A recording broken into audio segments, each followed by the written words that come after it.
Good afternoon and welcome to my second Uber video on YouTube. My name is Eric, aka El Chino Loco 305.uber at Gmail, Snapchat, Instagram, Facebook. Today is Tuesday, December 27th, 2016. We are in Miami, Florida. Once again, it is a gorgeous day out. It's a little warm, slightly cloudy, partly cloudy. Forecast for the weekend is the same.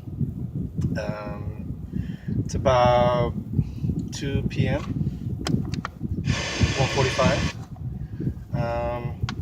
And today, I actually wanted to focus on passengers and passenger reviews. Uber drivers get reviewed, but then again, the drivers also review the passengers. And recently, I've been giving a few of the passengers a couple of tips on what to do to make, the Uber experience a little bit more efficient and effective, and overall enjoyable.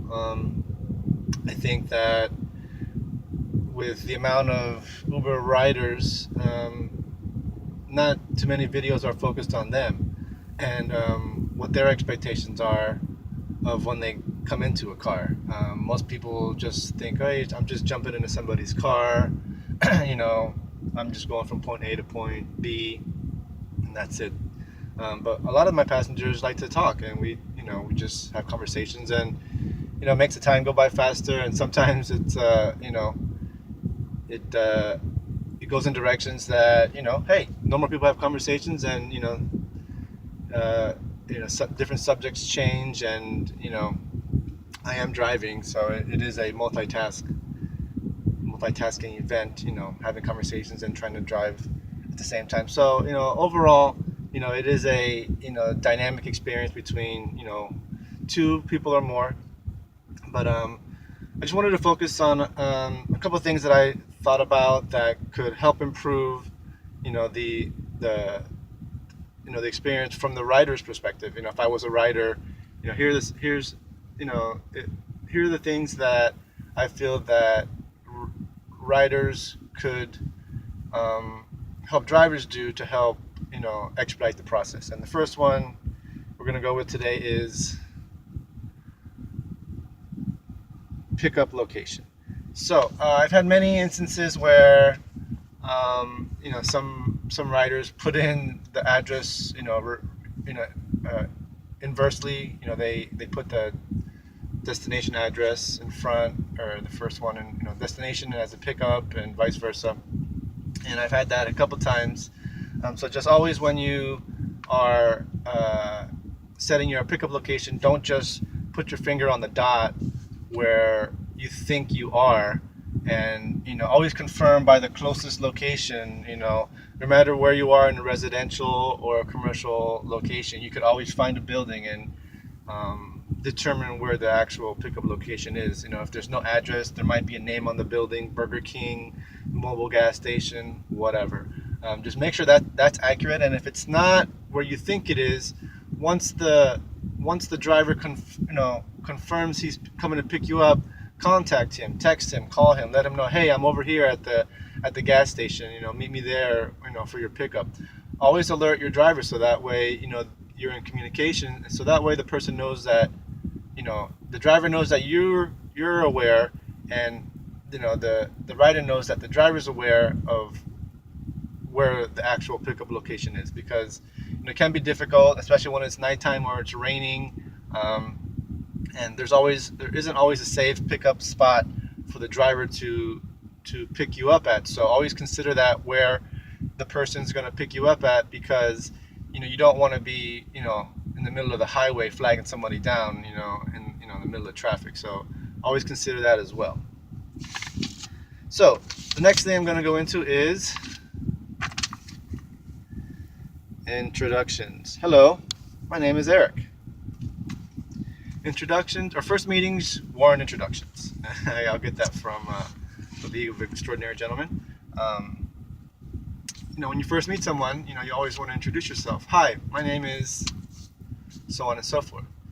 With Uber, it gives us the account person, the name of the person that's on the account.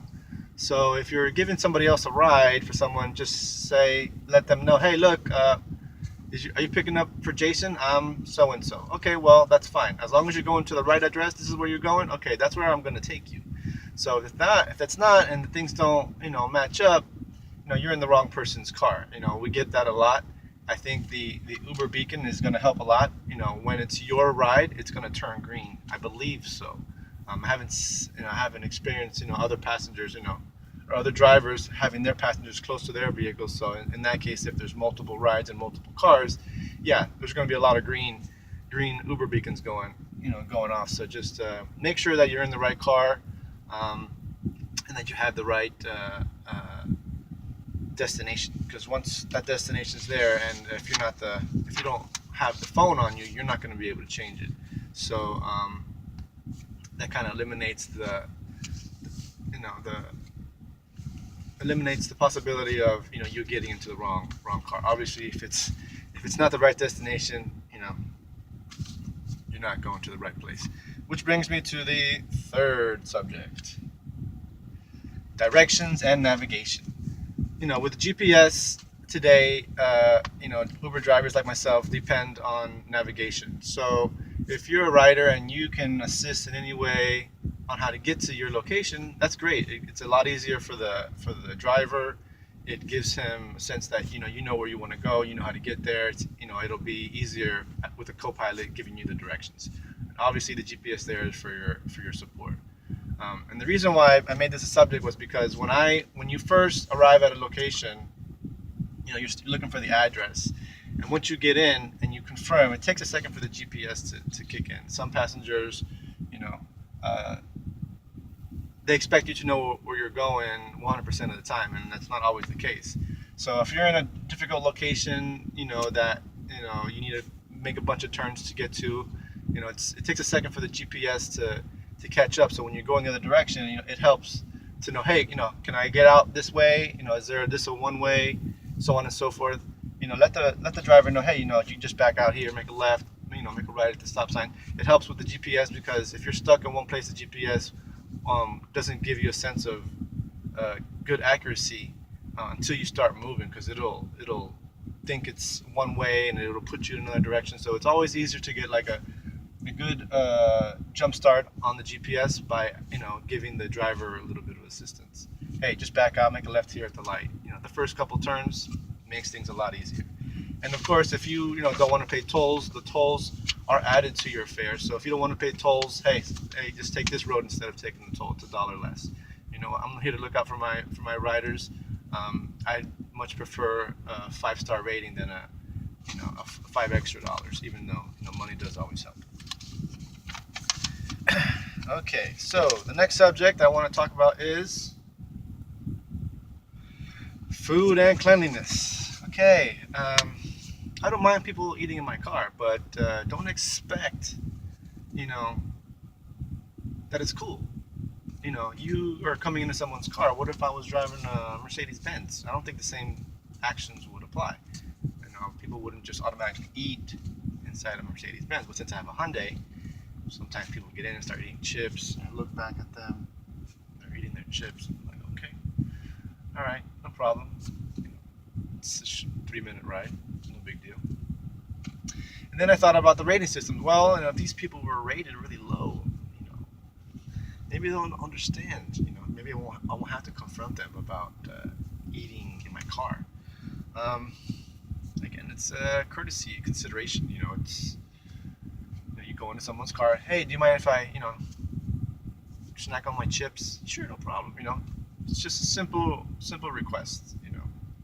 Don't always expect that it's cool to eat in somebody's car, no matter what kind of car it is. And of course, if you do eat in the car and you make a mess, say, hey man, sorry dude, I spilled a couple of crackers. But don't just walk out of the car and say, peace, see you later, and leave the bag of empty chips in the car. That's just rude. that's going to give you. I'm going to give you a 1 or a 2-star rating. Just because I have no other recourse. But this will in effect at least to some people's mind say, hey, maybe I shouldn't be eating in people's car and leaving the bag of chips and empty cups in their car without at least providing them some sort of cleanup fee. That's what they call it. We can tag it and be like, hey, look, this person made a mess, charge them $250. But that's big for me. I wouldn't, unless they made a really big mess or a stain in my car, I wouldn't request a cleanup fee. But we do have the option of charging passengers for these cleanup fees. Next subject, number 5. Privacy and conversations. Now, I'm not sure if this is backwards or not. Probably is. Oh well, so big deal. When you come to the car, I usually respect someone's privacy. I expect anyone to do the same for me. If I'm on a phone call, I don't expect the driver to be trying to talk to me while I'm on the phone. That's completely understandable, and I respect everyone's privacy, and I also respect their conversations as well. If they get in the car, hey, how you doing? They start a conversation. I end up having conversations with people, and it's fun. You get to know people, and that's part of this job. And at the same time, if the person just wants to go from point A to point B and not talk to you, hey, it's no problem. I'll turn the music up really low.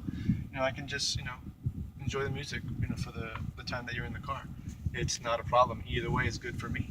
But don't feel like you're obligated to have conversations with the drivers or passengers, other passengers. But most of the times, if it's a pool, they'll start talking amongst themselves, and I'll just pop in conversation every once in a while. And it seems kind of cool. Everyone has a conversation. So that's another thing. But by the same token, if you're in a pool and you have 2 other people in the car, it's kind of rude if you're kind of just like just going on between yourselves and just having conversations like loud and other people are in the car. It's kind of weird. I've kind of had that. I have that a couple times. But hey, it is what it is. And I think this is the last one. I had to rewrite these because the first notes are in the house and I don't feel like getting them. Departing the vehicle and gratuity. I think these are all backwards, but oh well. So when you depart the vehicle, obviously, if you did leave any food items, take them with you, throw them out. Or if you're just gonna leave all the stuff in the car, you know what? Leave the guy a tip at least.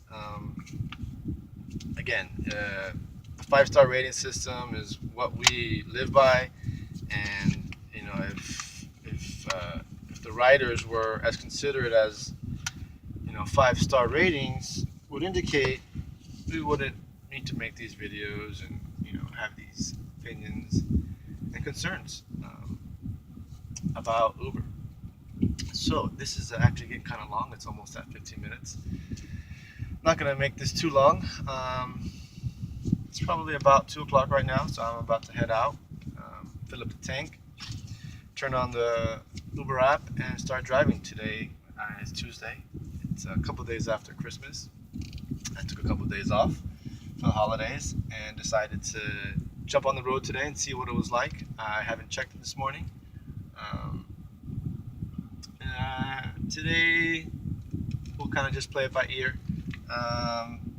We'll see how it goes. If it keeps me busy, I'll stay on the road.